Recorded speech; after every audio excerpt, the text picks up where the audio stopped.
Hey everyone, welcome back. Hope you're having a fantastic day so far. So, this past week, the cost of living adjustment increase for all Social Security beneficiaries was announced. A lot of people are expecting those payments in November, next month though. But when exactly are they going to be starting? We're going to be breaking down the payment dates in this video, plus a little bit more as well. But before we go ahead and dive into it for today, if you would like to receive up to $200 in free stock, or $200 in free cash. In a pinned comment below, I will be leaving a link to Robinhood. All you have to do is once you click on that link is just sign up for a free account and then simply link your bank account. You do not even have to make an opening deposit. At that point in time, Robinhood will be sending you one free stock worth all the way up to $200. And if you'd rather just have the cash, all you have to do is once you receive the free stock is just sell it for what it's worth and then transfer the cash value right back to your bank account. Okay, so diving right into it for today. This past week, like I just mentioned, the Social Security cost of living adjustment increase was finally announced. It did come in at 2.5%, which for the most part, most Americans, for the most part, like I said, we're a little bit underwhelmed, to say the least, especially given the fact that over the past few years we've seen cost of living adjustment increases of 8.7%, right around 5%, and then 3.2%. And this year at 2.5%, it is a little bit underwhelming, especially the dollar amounts on average the average retiree is going to receive right around an increase of $50 per month, which, certainly is better than nothing. But with all the price increases and everything like that, an extra $50 per month really isn't going to go all that far. However, according to the Motley Fool, the COLA does have a huge silver lining for retirees. So we're going to be going over what they say this supposed silver lining happens to be. So they say that for months there's been a speculation about Social Security's 2025 cost of living adjustment, and at long last, seniors have an answer. On October 10th, the Social Security Administration announced that benefits would be rising by 2.5% in the new year. That's in line with recent projections, but it might also read like a disappointment compared to recent COLAs. In 2024, Social Security benefits rose by 3.2% at the start of the year. In 2023, they rose 8.7%. So it's easy to see why a 2.5% raise pales in comparison, at least at first glance. But actually, a 2.5% COLA for 2025 isn't bad news at all, and there's a big reason for that. So if you're on Social Security, it's natural to want your benefits to increase as much as possible. But one thing you should realize is that because Social Security COLAs are tied to inflation, a smaller one indicates that living costs aren't rising as rapidly. So that's sort of their main point here, that we can take a look at an 8.7% COLA and be like, great, that's a huge increase. We might see benefits increasing by like $75, $80.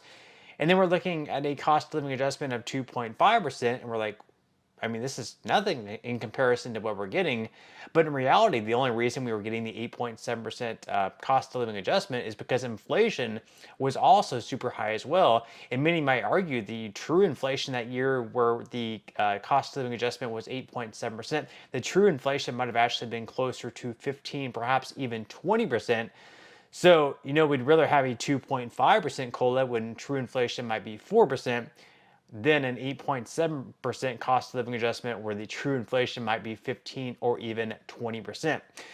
Now, the article goes on to say that, so yes, your benefits might only go up by 2.5% in the new year, but if the cost of things like groceries and gas increases at a slower pace than that, you could actually come out ahead.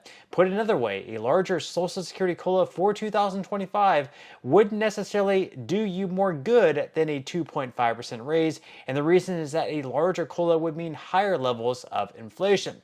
And a big reason smaller COLAs tend to throw Social Security recipients for a loop is that many people expect those annual raises to improve their financial lives, but that's not what COLAs are meant to do. The purpose of Social Security COLAs is to simply prevent seniors from losing buying power from one year to the next as inflation drives prices upward, but COLAs aren't meant to change seniors' finances in a meaningful way. Now, of course, the big major thing here is that over the past few days, I've been releasing videos showing just like how underwhelmed people are with these cost of living adjustments. And there truly are different studies out there where we have different metrics of inflation, such as the CPIE, that they could be using. On average, the CPIE is higher than the CPIW, and the CPIE tracks expenses that those people who are retired usually spend on, such as healthcare, prescription drugs, and things like that. Whereas the CPIW tracks more expenses that people that are still in the workforce are spending on. So why they're using the CPIW for retirees rather than the CPIE just doesn't make a whole lot of sense. So 2.5% is going to be the cost of living adjustment that is final. Nothing can change about that. Nothing that Biden can do to change. Sure, they can pass something into law by the end of this year to increase that even more. But more than likely, let's face it, as Congress, they never really get anything done in DC, unfortunately. So a 2.5% cost of living adjustment is what we're going to be looking at. Now, as far as when you can expect to receive this adjustment, a lot of people are speculating, like, are we getting it next month?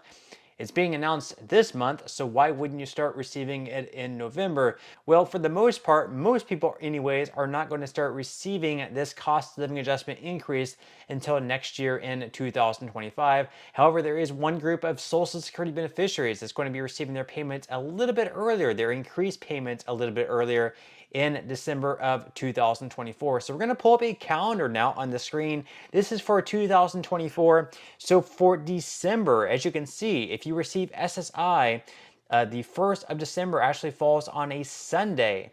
So in November, if you receive SSI benefits, you're going to receive 2 payments in the month of November. You're going to receive your first payment on Friday, November 1st. That's going to be your usual first of the month payment. And then you're also going to be receiving another payment on Friday, November 29th. That's because December 1st, which is when you would usually receive your payment on the 1st of every month, falls on a Sunday. So therefore, you just receive your payment on the 29th, which is a Friday in November. So you're not going to be receiving any payment in December until all the way until the last day of the month. That's going to be on Tuesday, December 31st. That's because if you look on the next schedule we have up there on the screen, January 1st, which is when you would typically receive your payment, and also whenever you would receive your cost of living adjustment increase, that is a holiday. So you actually just end up receiving your payment on December 31st. Now, for whatever reason, they don't actually mark December 31st as a holiday. You would think you would actually be receiving your payment on December 30th because December 31st should also be a holiday, but only January 1st is a holiday. Therefore, you actually receive your payment on December 31st. Now, everyone else receiving Social Security benefits is going to be receiving their payments in January of 2025. That's when you can expect to receive your increased payments. So on January 3rd, for example, if you receive Social Security before May of 1997, or if you receive both SSI and Social Security, you'll be receiving your Social Security payment on January 3rd. Then if you're born between the 1st and 10th of any given month, you'll be receiving your increase on January 8th. If you're born between the 11th and 20th of any given month, you'll be receiving your payment on January 15th. And then finally, if you're born between the 21st and 31st of any given month, you'll be receiving your payment on the 22nd of January. Now also, if you receive SSI benefits, you're going to be receiving yet another payment at the end of January, on January 31st. Is because February 1st is going to be falling on a Saturday. So you will be receiving a payment in January. It's just not going to be a January 1st payment. Instead, it is going to be on January 31st. Now, another very important event coming up, of course, is the presidential election, as well as numerous House elections and Senate elections.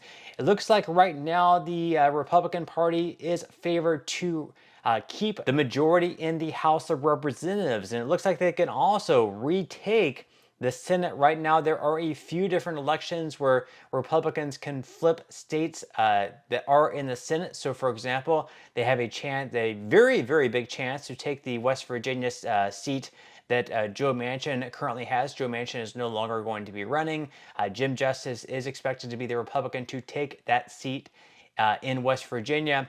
And then also in Montana, Republicans are expected to take that seat as well. The Republican running against the current Democrat has a 7-point lead on average.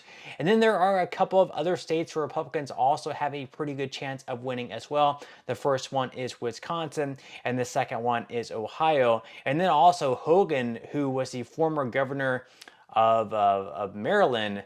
That's a very blue state, but he's actually, pretty popular there for being a Republican. So he actually has an outside chance of winning in the state of Maryland as well. So the Republican Party has a pretty good chance of taking 53, 54, possibly even 55 seats in the Senate, which would be pretty crazy all in all. And then, of course, the big one is Trump versus Harris. Right now, Trump has been surging in the polls, and he seems to be the favorite. But again, we still have a few weeks left until Election Day. It's going to be very, very interesting to see how everything shakes out. But that's all we have for today's video. I certainly hope you enjoyed and found value out of it, and I will see you in the next one.